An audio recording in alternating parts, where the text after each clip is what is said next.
Yes, hello students. We were talking about the solubility of sparingly soluble salt और last lecture में हमने formula ये लिख लिया था। यहाँ पर ये एक्चुअल में जो के लिखा है ये कापा है, ठीक है। और वो रिप्रेजेंटेशन बार बार वो स्पेसिफिक सिंबल बनाने के प्लेस पर मैंने के लिख दिया है, ठीक है। उससे कोई दिक्कत नहीं है, हम उसे लिख लेंगे। कप ये क्या है, स्पेसिफिक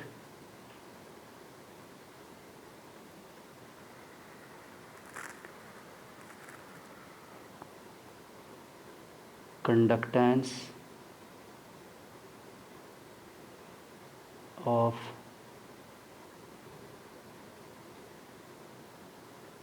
sparingly soluble salt, ठीक है। और इसे सॉल्व कैसे कर सकते हैं, आप इसे सॉल्व कर सकते हैं। अगर ये डायरेक्ट गिवन नहीं है तो कापा सॉल्यूशन माइनस सॉल्वेंट, ठीक है। यानी कि conductivity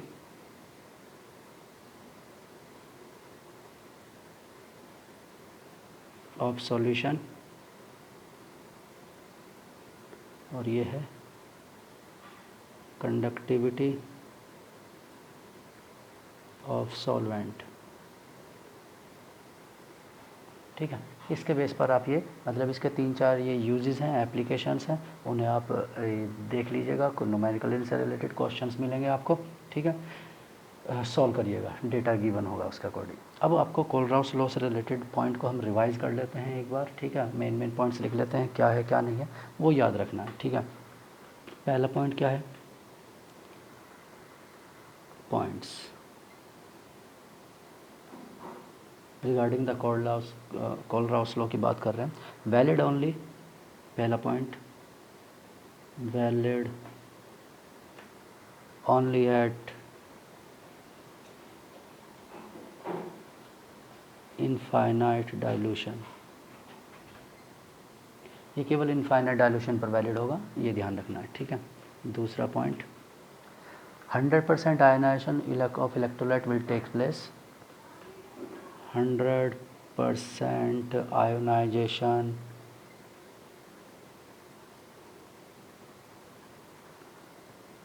of electrolyte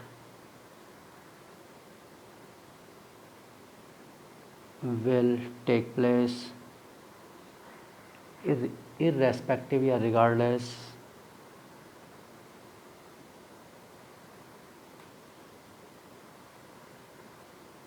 of its nature, that it is weak और strong, इससे कोई इफेक्ट नहीं पड़ता कि वो वीक है या स्ट्रॉन्ग है। 100% आयनाइजेशन हो जाएगा एट इनफाइनाइट डाइल्यूशन, ठीक है। Eight infinite dilution, at infinite dilution, यानी वीक का भी 100% आयनाइजेशन और स्ट्रॉन्ग तो 100% आयनाइज होगा ही होगा, ठीक है। तो इसका इससे कोई इफेक्ट नहीं पड़ता, इनके 100% आपको आयनाइजेशन करना ही है, ठीक है। तो सभी का बिहेवियर एक जैसा होता है, ठीक। Next point, at infinite dilution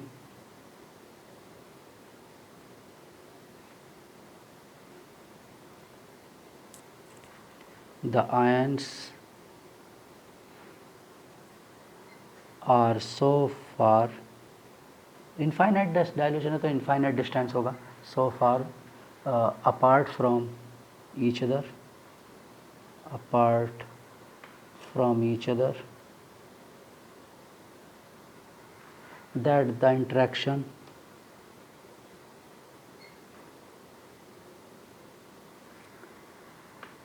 या inter ionic attraction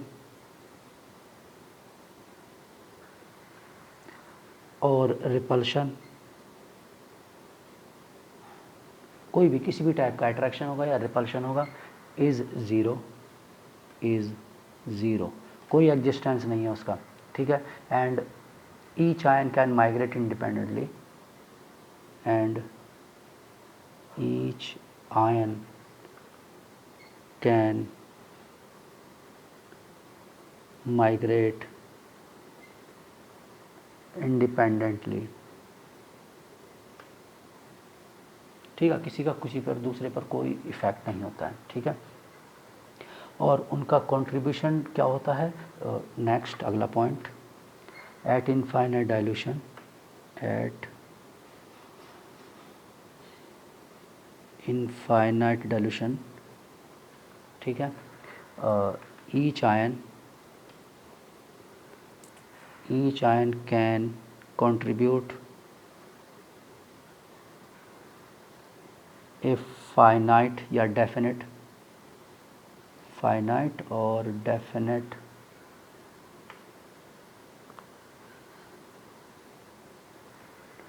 fraction.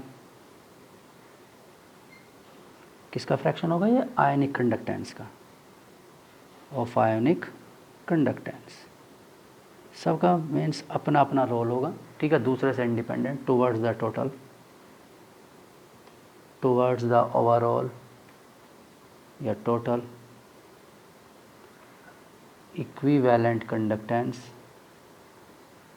Equivalence conductance. ठीक है, of the electrolyte, of the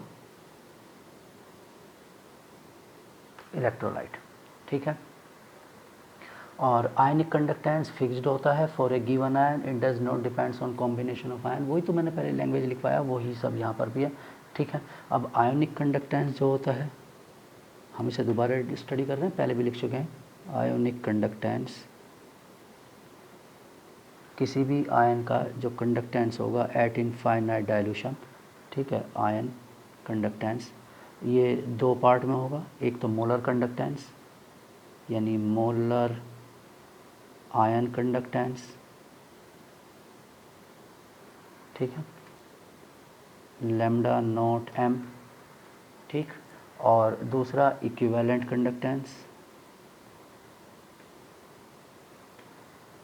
equivalent या इक्विवेलेंस लिखा होगा। ठीक है, आयनिक या आयनिक, आयन या आयनिक बात एक ही है। ठीक है, आयनिक कंडक्टेंस, कंडक्टेंस। ठीक है, इक्विवेलेंस या इक्विवेलेंट कोई भी वर्ड लिखा हो सकता है। और ये लैम्डा नॉट ई क्यू लिखा होगा। ठीक, इस तरह से। और इनका एक दूसरे के साथ रिलेशन क्या है वो हम पहले भी लिख चुके हैं। ठीक, दोबारा लिख लेते हैं, lambda naught M equal to N factor into lambda naught E Q. ठीक है, ये रिलेशन होता है इसका। ठीक, अब मान लेते हैं कि हम जैसे एक एग्जांपल फिर से सेलेक्ट कर लेते हैं। एग्जांपल हमने लिया एल्यूमिनियम सल्फेट। वहाँ ऐसे ही क्वेश्चंस मिलेंगे आपको, सिंपल 1 पॉजिटिव 1 नेगेटिव वाले नहीं मिलेंगे। अब अगर मैं इसका लैम्डा नॉट एम बात करता हूँ फॉर एल्यूमिनियम सल्फेट, तो आपको क्या बताया था, जितने नंबर ऑफ मोल्स होते हैं उसके आयन के, कैटायन के, इनटू उसका कंडक्टेंस।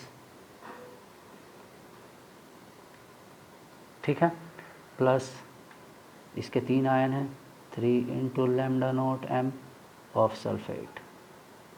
ठीक, इस तरह से ये होता है। ये तो लैम्डा एम हो गया। ठीक है, और अगर लैम्डा ई क्यू की बात करें यानी इक्विवेलेंट कंडक्टेंस, तो ये क्या होगा, ऑफ एल्यूमिनियम सल्फेट, पूरा लिख देता हूँ मैं, ऑफ एल्यूमिनियम सल्फेट। तो अगर हम इसे डायरेक्ट लिखें इसके साथ रिलेट करके, तो lambda M aluminium sulphate divided by N factor. ठीक है, डिवाइडेड बाय एन फैक्टर। और लैम्डा नॉट एम, क्योंकि डायरेक्ट भी क्वेश्चन सॉल्व कर सकते हैं हम, क्वेश्चन एग्जाम में गिवन होंगे, डिवाइड। अब इसका एन फैक्टर क्या होगा, किसी भी सॉल्ट का एन फैक्टर उसका टोटल चार्ज होता है, आपको बताया हुआ है। सॉल्ट का एन फैक्टर उसका टोटल चार्ज होता है।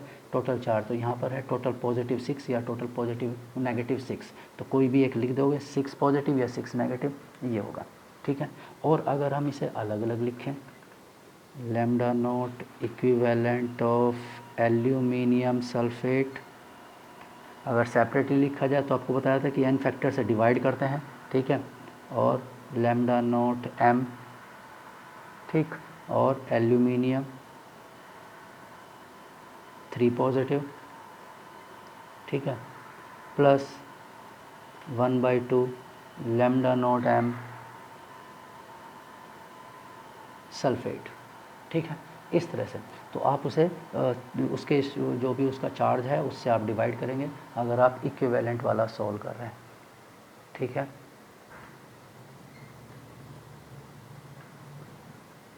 क्लियर, ये हुआ, ठीक। अच्छा, अब इसमें और भी रिलेशन है। ये तो था relation between the molar and equivalent conductance with the molar और इक्विवेलेंट आयनिक कंडक्टेंस के रेस्पेक्ट में।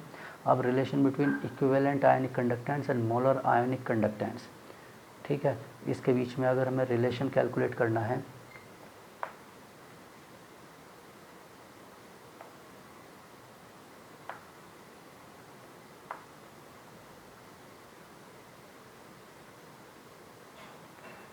तो एल्यूमिनियम का अगर इक्विवेलेंट कंडक्टेंस की बात करें, डायरेक्ट भी लिख सकते हैं, lambda naught equivalent of aluminium sulphate, ठीक है। ये किसके इक्वल होगा? अगर हम इसे पूरा पूरा लिखें तो ये होगा 1/3 lambda naught equivalent of aluminium 3 positive into 3, क्योंकि 3 एल्यूमिनियम है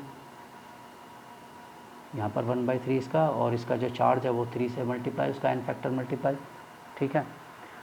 मोलर की जगह लिख दिया ना हमने, लैम्डा एम की जगह पर लिख दिया, और यहाँ पर क्या होगा 1/2 lambda naught E Q sulphate multiply by 2, ठीक है। तो हमने लैम्डा एम के प्लेस पर मैं ब्रैकेट में लिख देता हूँ, क्योंकि lambda naught M of aluminium 3 positive होगा 3 into lambda M naught equivalent aluminium 3 positive. क्यों? क्योंकि लैम्डा एम की वैल्यू किसके इक्वल है? देखो N factor into lambda equivalent के इक्वल है, और एन फैक्टर क्या है एल्यूमिनियम का जो उसका चार्ज है, ठीक है। सॉल्ट की बात नहीं कर रहे हैं, एल्यूमिनियम की बात कर रहे हैं, तो एल्यूमिनियम का जो भी चार्ज है वो उसका एन फैक्टर होगा 3, ठीक है। तो इस तरह से यहाँ पर इसकी वैल्यू लिख लेते हैं, ठीक है। तो ये lambda naught E Q aluminium sulphate किसके इक्वल हो जाएगा? 3 से 3 कैंसिल, 2 से 2 cancel, therefore lambda naught E Q means equivalent conductance, और ये किसके इक्वल हो जाएगा? सीधा lambda naught equivalent of aluminium 3 positive plus lambda naught E Q of sulphate ion, ठीक। और मैं ये भी लिख देता हूँ lambda naught M sulphate ion किसके इक्वल होगा? 2 into lambda naught E Q sulphate, ठीक है। क्यों? क्योंकि उसका एन फैक्टर 2 है, 2 चार्ज है। तो हमने इसलिए ध्यान से देख लेना कि इक्विवेलेंट को मोलर से रिलेट करना है तो उसके स्टोक्यू मतलब उसके चार्ज से डिवाइड करना पड़ेगा उसे, और अगर उसे लैम्डा एम को रिप्लेस करना है तो लैम्डा नॉट एम को रिप्लेस करेंगे तो एन फैक्टर से मल्टीप्लाई करेंगे, ठीक है। इसलिए ऐसे कंफ्यूजिंग क्वेश्चन आते हैं, इन्हें थोड़ा सा ध्यान से, मैंने इसलिए ये आपको रिलेशन समझा दिया और कॉम्प्लिकेटेड वाले से समझाया जिसमें 2 कैटायन है, 3 एनायन है, चार्ज है, ठीक है। इसलिए ऐसा एग्जाम्पल हमने सेलेक्ट किया, ठीक। चलिए, ये तो हुआ कोलराउस लॉ, ठीक। इसके बाद में आता है क्या? नेक्स्ट फैक्टर आता है। अगर हम फैक्टर्स की बात कर रहे थे तो फैक्टर्स में इसके बाद आता है नेक्स्ट फैक्टर, हाँ, नेक्स्ट फैक्टर आता है size of the ion produced and their solvation, their size of the ion, ठीक है, size of the ion and their solvation. Next fifth factor, size of the ions produced and their solvation, ठीक है। और solvation से ही related क्या है? Ion produce and their solvation, इससे ही रिलेटेड है आयनिक मोबिलिटी, ठीक है, and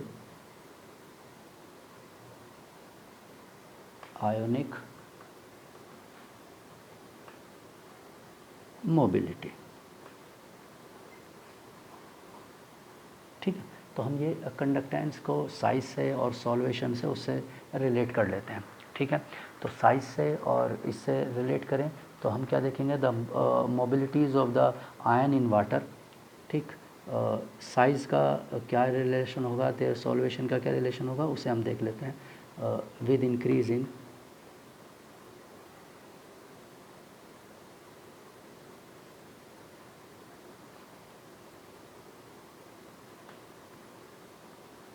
solvation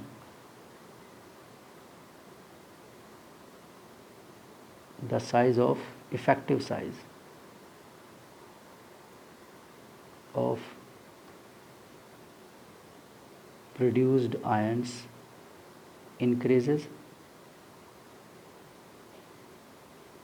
and therefore conductance decreases.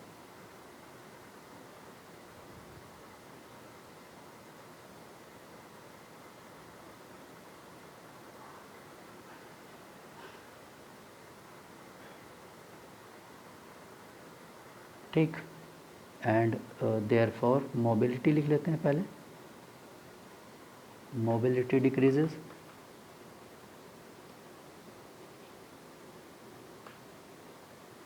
And hence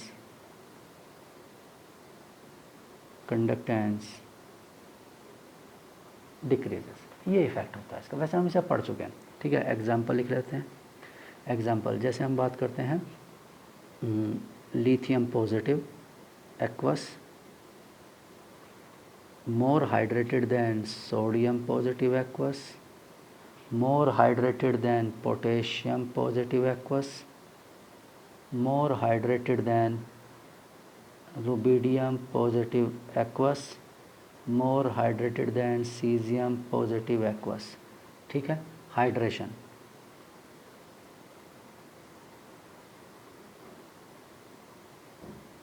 hydration decreases, ठीक है। तो ये हाइड्रेशन डिक्रीज हो रहा है, it is more hydrated, therefore क्या होगा, मोबिलिटी एंड हैंस कंडक्टेंस, ठीक, क्या होगा, डिक्रीजेस। कैसे डिक्रीज होगा, cesium positive aqueous greater than rubidium positive aqueous greater than potassium aqueous greater than sodium positive aqueous and last lithium positive aqueous, ये होगा, ठीक है। तो मोबिलिटी और साथ साथ कंडक्टेंस ऐसे डिक्रीज़ होगा। तो ये साइज़ का कौन से कैसे आयन साइज़ प्रोड्यूस होते हैं। लेकिन अगर हम इसी एग्जांपल को, ठीक है, किस में कंसिडर करें, लिथियम पॉजिटिव, ठीक, smaller than Na positive than K positive than rubidium positive Cs positive, ठीक है, in non polar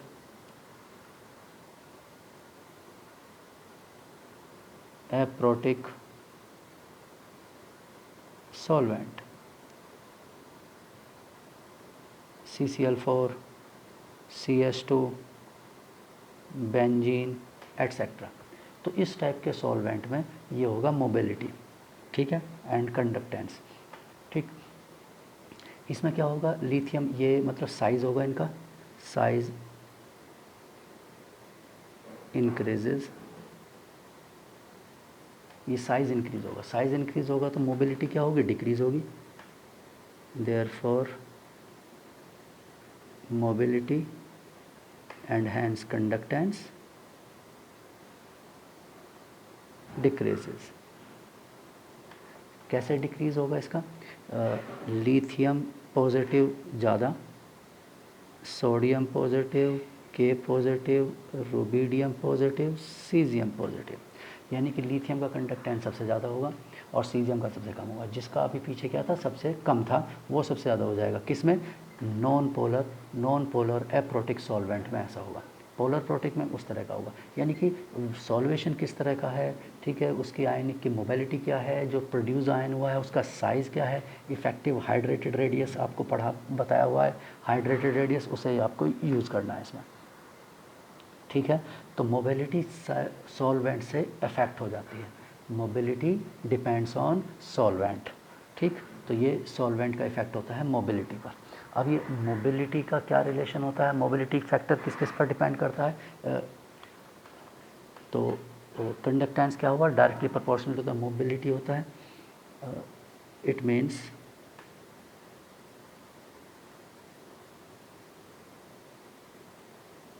conductance directly proportional to the mobility of ions, ठीक है। And mobility of ions depend on, ये किस किस पर depend करेगा मोबिलिटी ऑफ आयन? ये डिपेंड करता है नेचर ऑफ द आयन, ये डिपेंड करता है नेचर ऑफ द सॉल्वेंट,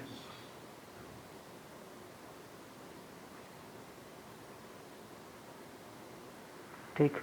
ये डिपेंड करता है नेचर ऑफ द आयन, मतलब उसका वेलोसिटी क्या है, वो स्लो स्पीड से मूव करेगा, लाइट वेट है, हैवियर वेट है, उस तरह से। और सॉल्वेंट का इफेक्ट तो हम पढ़ ही चुके हैं उसमें। तीसरा है distance between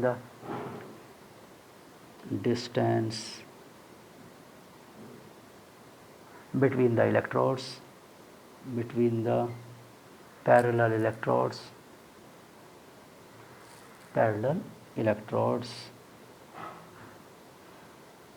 L, and fourth one potential difference,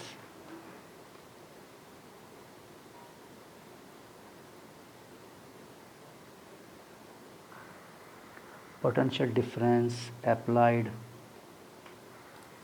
across the electrode,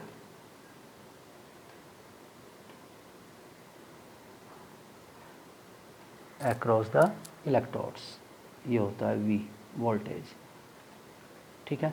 mobility को मोबिलिटी को U से रिप्रेजेंट करते हैं, mobility of cation, mobility of anion, U से रिप्रेजेंट करते हैं इसे, ठीक है। और नेचर ऑफ आयन में क्या आ जाता है, नेचर ऑफ आयन में उसकी वेलोसिटी आ जाती है, इट्स वेलोसिटी, ठीक है। और वेलोसिटी किससे रिलेटेड होगी, उसके साइज़ या मास से रिलेटेड होगी, ठीक है। डिपेंड्स ऑन मास साइज, ठीक है। तो ये होता है उसका नेचर ऑफ आयन का, ठीक। तो अब हम इसे velocity of ion of the solution depends in factors पर ही डिपेंड करता है, ठीक है। मोबिलिटी ऑफ आयन या वेलोसिटी ऑफ आयन, ठीक, ये सब एक दूसरे से रिलेटेड, यानी मोबिलिटी में और वेलोसिटी में थोड़ा सा डिफरेंस है, ठीक है। मोबिलिटी और वेलोसिटी में स्लाइटली डिफरेंस है, ठीक। तो हम इसे नोट कर लेते हैं। अगर हम कुछ specific nature of the ion और नेचर ऑफ द सॉल्वेंट को फिक्स कर लें, ठीक है, इफ़ थर्ड एंड फोर्थ, मतलब first and second point are constant, तो केवल थर्ड और फोर्थ पर डिपेंड करेगा। If we fix up the first two factors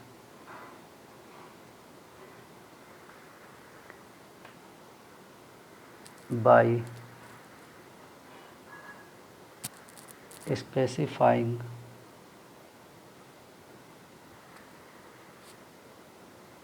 the nature of ion and the solvent, अगर हम उनको फिक्स कर लें, ठीक है, तो उनको अगर हम फिक्स कर दें, then it will depends on distance, then it will depend on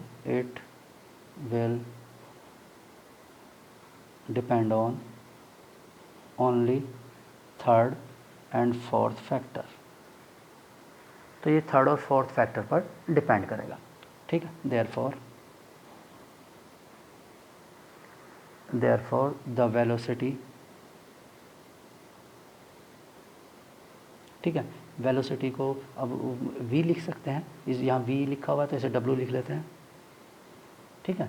क्योंकि वो v लिखा हुआ है, कन्फ्यूजन ना हो, इसलिए वेलोसिटी को w लिख लेते हैं। Velocity of A given ion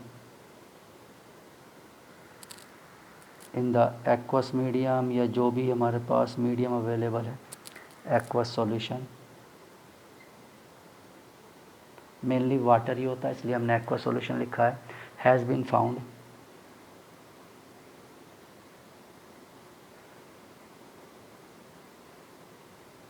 ठीक है, हैज़ बीन फाउंड दैट, क्या होता है, W is directly proportional to V, ठीक है, and W inversely proportional to L, यानी कि voltage potential difference applied across the world उस पर डायरेक्टली डिपेंड करती है वेलोसिटी, और लेंथ जो उनके बीच का डिस्टेंस है पैरेलल इलेक्ट्रोड्स के बीच का उस पर इन्वर्सली डिपेंड करती है, ठीक है। तो इक्वेशन 1 और 2 से, फ्रॉम इक्वेशन 1 एंड 2,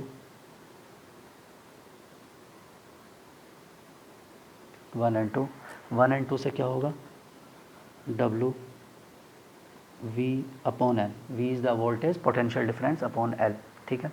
ये इक्वेशन नंबर, ठीक। अब इस प्रोपोर्शनल को रिमूव करने के लिए क्या लिखते हैं, कांस्टेंट लिखते हैं, और W equal to U V upon L, equation number 3, ठीक है। और U क्या है, वेयर U इज़ द, या उल्टा लिख सकते हो अभी से U के टर्म्स में लिख लेंगे, ठीक है।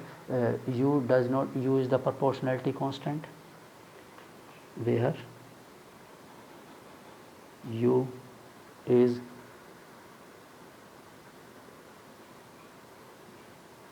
proportionality constant, ठीक है, does not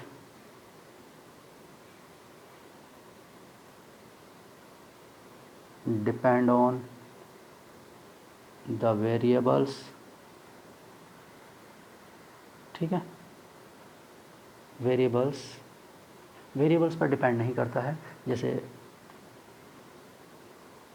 distance between the parallel electrodes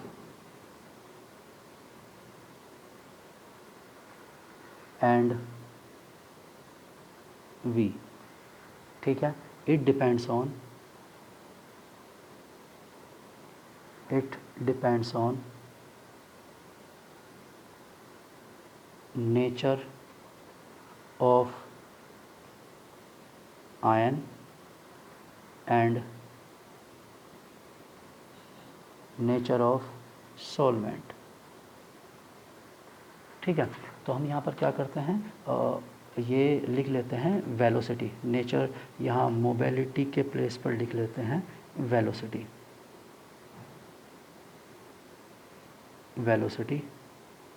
of ion depends on, ठीक है। और ये नेचर यहाँ पर इसकी वेलोसिटी, वो नेचर ऑफ द आयन में वेलोसिटी खुद आ जाएगी, इट्स वेलोसिटी मास और साइज़, ठीक है, और depends on mass and size, उस टाइप से ये वेलोसिटी लिख लिया, ठीक है। तो ये वेलोसिटी के बारे में है, डिपेंड, ठीक। और बाद में हम इसे मोबिलिटी के लिए U इज़ द मोबिलिटी, ठीक, and U is called the mobility, ये कि इन पर डिपेंड करता है, U is called the mobility, ठीक है, and it is constant, for a given ion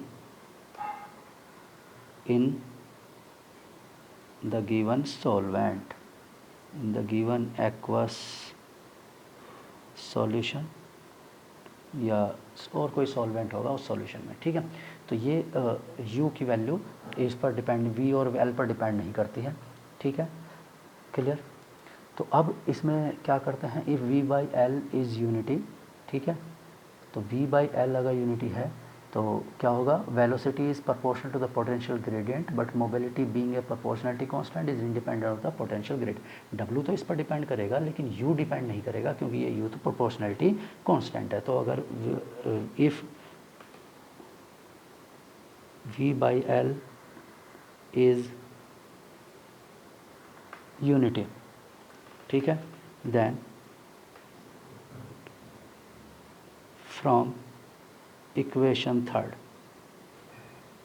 W equal to U, W किसका इक्वल हो जाएगा, U के इक्वल हो जाएगा, ठीक। यानी कि हम क्या लिखेंगे, ये हम लिख लेते हैं absolute, therefore absolute mobility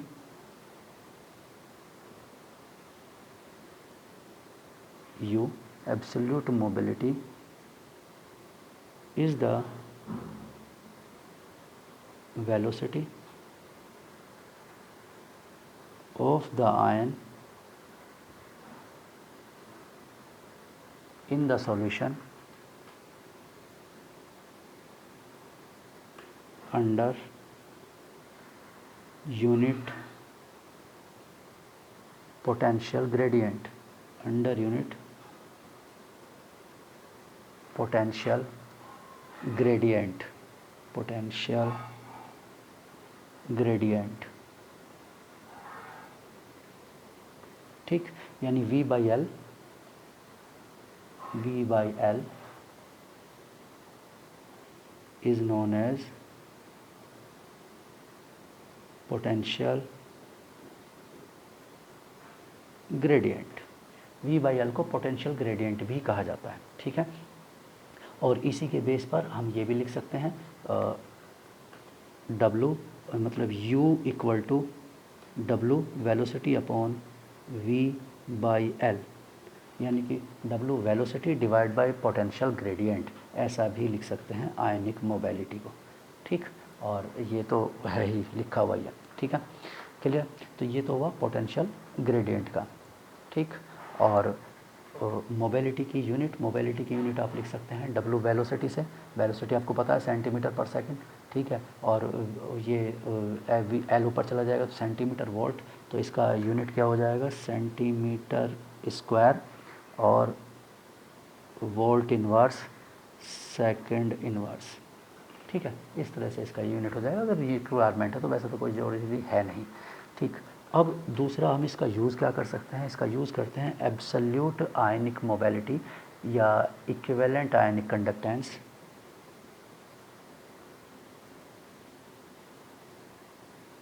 equivalent या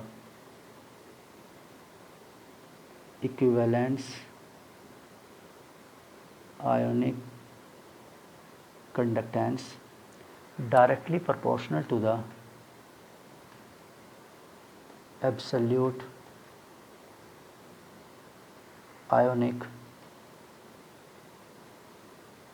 mobility, ठीक है। यानी कि जो लैम्डा वैल्यू है, ठीक, लैम्डा ई क्यू वो डायरेक्टली प्रोपोर्शनल होता है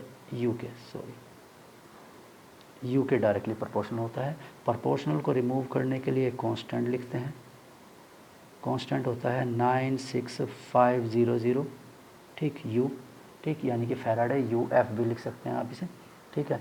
ये आयनिक मोबिलिटी किसकी होगी, कैटायन और एनायन की होगी, किसी के लिए भी लिख सकते हैं, यू में बी यू पॉजिटिव और यू नेगेटिव, ठीक है। ये तो कैटायन या एनायन कोई भी हो सकता है। और ये फैराडे 1 फैराड इक्वल टू 96500, ये हमें पता है, ठीक।